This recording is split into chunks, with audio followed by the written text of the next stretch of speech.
আসসালামু আলাইকুম। এই যে সরু পিঠা, এই পিঠা আপনারা কে, কে পছন্দ করেন? অনেকেই হয়তো এই পিঠা বিভিন্ন নামে চিনে থাকবেন, কিন্তু আমরা আমাদের চুয়াডাঙ্গার ভাষায় সরু পিঠা বলে থাকি।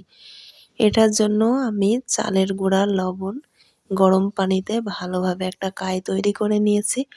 ভালোভাবে মসৃণ করে মুথে নিয়েছি দেখুন। যে অল্প, অল্প করে নিয়ে সরু পিঠা তৈরি করছি। একটা রুটি বানানো ফিরের উপর রাখছি এবং অল্প অল্প আটা দিয়ে ডলা দিচ্ছি। এই যে সুন্দর সরু সরু পিঠা হয়ে যাচ্ছে। এই যে দেখুন কতটা সুন্দর। এই পিঠা গুড়, নারিকেল আর দুধ দিয়ে রান্না করেছি। অসম্ভব খেতে হয়েছে। যে দেখুন কতটা সুন্দর হয়েছে।